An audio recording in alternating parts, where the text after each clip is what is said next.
മക്കളെ ഇതുപോലുള്ള കുറച്ച് ചെറ്റകൾ കാരണമാണ്. ചെറ്റകൾ വേണോ? അങ്ങനെ തന്നെ ഇരുന്നോട്ടെ. അവരെ അങ്ങനെ അല്ലാതെ അതിൻ്റെ അപ്പുറം വിളിക്കേണ്ടത്. എന്താണെന്നറിയോ? സംഭവം കാണിച്ചുതരാം, കണ്ടുപോയി. സൗദിയിലേക്ക് അയക്കാൻ കൊടുത്തുവിട്ട പാൻറിൽ കഞ്ചാവ്. വണ്ടൂർ ചെറുകോട് മുതിരിയിലാണ് നാട്ടുകാരന്റെ കൊലച്ചതി. അവസാനം ചതിയിൽപ്പെടുത്താൻ നോക്കിയവർ തന്നെ കുടുങ്ങി. വീട്ടുകാർ വണ്ടൂർ പോലീസിൽ പരാതി നൽകി. വിദേശത്തേക്ക് പോകാനിരുന്ന യുവാവിനെ കഞ്ചാവ് കേസിൽ കുടുക്കാൻ ശ്രമിച്ചയാളാണ് ഒടുവിൽ കുടുങ്ങി. നിങ്ങളൊന്ന് ആലോചിച്ച് നോക്കും. ഇതുപോലുള്ള കുറച്ച് ആളുകൾ കാരണം ഇതുകൊണ്ട് ഏറ്റവും കൂടുതൽ ബുദ്ധിമുട്ട് അനുഭവിക്കുന്നത് ആരാ? നമ്മൾ പ്രവാസികളാണ്.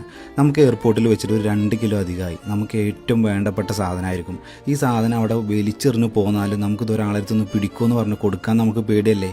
നമുക്കൊന്ന് ചോദിക്കാൻ നമുക്കൊരു മടിയല്ലേ? ഒന്നും ഉണ്ടാവില്ല, എന്നാലും ചോദിക്കാനൊരു മടിയാണ്. വാങ്ങാൻ നമുക്കൊരു പേടിയല്ലേ? അതേപോലെ തന്നെ നമ്മളെ കൂട്ടുകാരന്മാർക്ക് ഇതൊന്ന് കൊടുക്കോടെ വീട്ടിൽ എന്ന് പറഞ്ഞ് കൊടുക്കാനൊരു പേടിയല്ലേ? അവരിന്ന് വാങ്ങാൻ നമുക്കൊരു പേടിയല്ലേ? ഇതൊക്കെ വരുത്തി വെച്ചത് ആരാ? ഇതുപോലുള്ള കുറച്ച് ലവന്മാരിറങ്ങിയിട്ടുണ്ട്. അവരാണ് ഇതൊക്കെ വരുത്തി വെക്കുന്നത്. ഇതുകൊണ്ടൊക്കെ ബുദ്ധിമുട്ട് അനുഭവിക്കുന്നത് നമ്മൾ പാവം പ്രവാസികളും അല്ലേ?